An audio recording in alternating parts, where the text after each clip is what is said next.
of course, Call of Duty Warzone 2.0 came out yesterday, and I bet you've all been enjoying it. So yeah, let us know if you have been enjoying the game, if there's anything you're not quite happy about the game, or how you've been feeling about it. But I'm now joined with senior editor all the way from South Africa. We've got Wessel Minnie on the show with me today. How are you?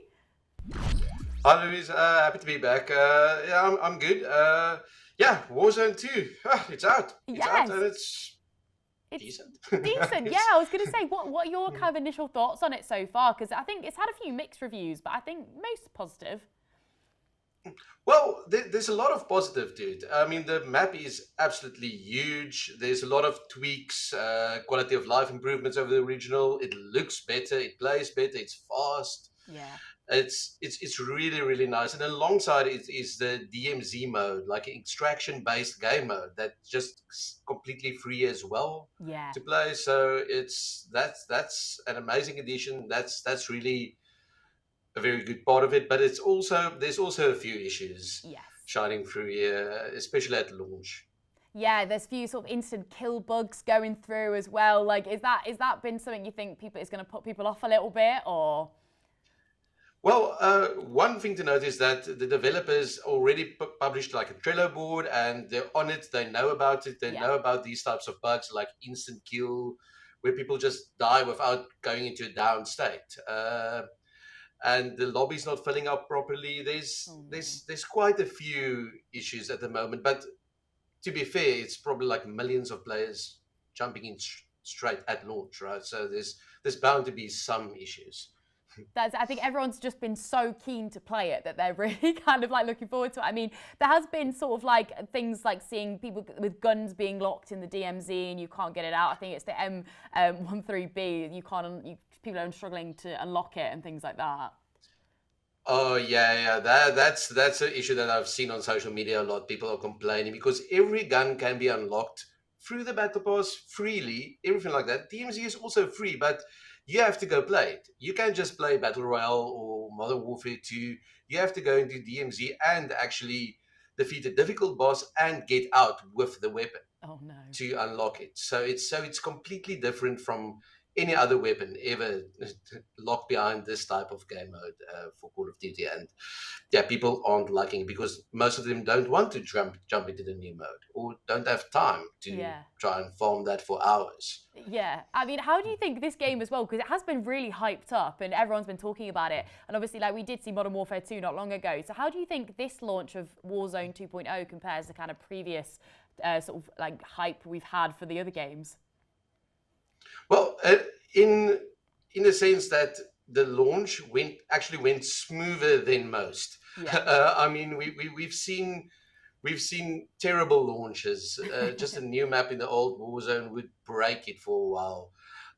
But this launch actually went pretty smoothly, and there's awesome features like a proximity chat feature. So you walk up to someone and they can hear you, and if you walk away, they can't hear you anymore. So it's really nice. It's a really nice additions, and they are doing well. It's just there's a few things that needs to get sorted out to make it compete against the That's it. best battle royals, I guess. Absolutely, I yeah. don't know. Yeah. How do you think the Jinx team in general, like a lot of the writers, how do you think you're all feeling about the game as a whole? Do you think you've all got like a similar kind of view on the game?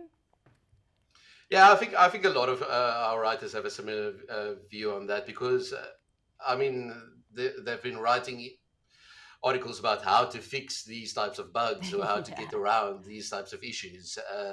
So they're clearly also noticing, okay, there are a few things, but it's still a good game overall.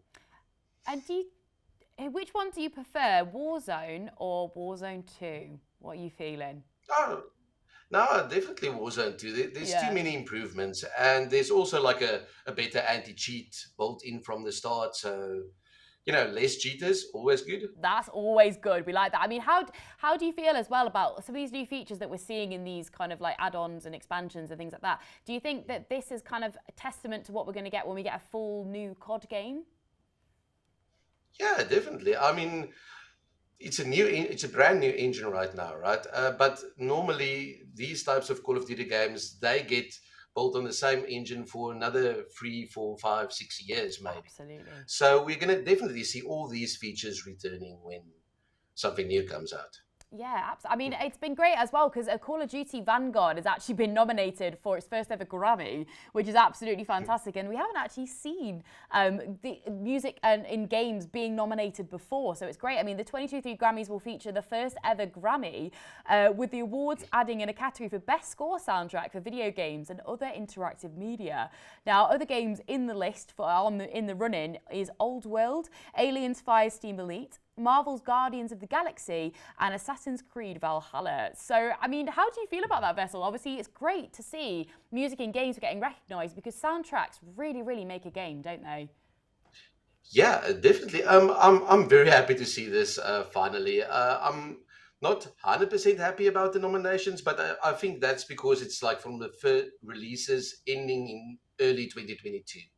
Yeah. So it's going to be a bit behind because I think the Grammy Awards only happens actually on the start of November, Yes, start of February.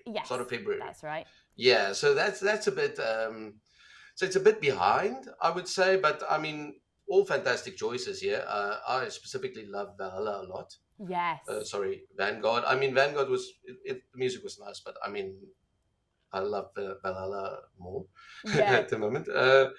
And yeah, it's just great to see because any type of these mainstream awards really helps the video game industry as a whole Definitely. move forward, Do you I have like guess. a favorite gaming soundtrack that you've had from, I don't know, maybe a game that stood out to you back in the day, or even a new game? Is there anything that stood out to you? Well, I think one of the soundtracks I really loved was the Abe's Odyssey, the old Abe's Odyssey game. And then Grim Van Dango also had like this nice moody type of track.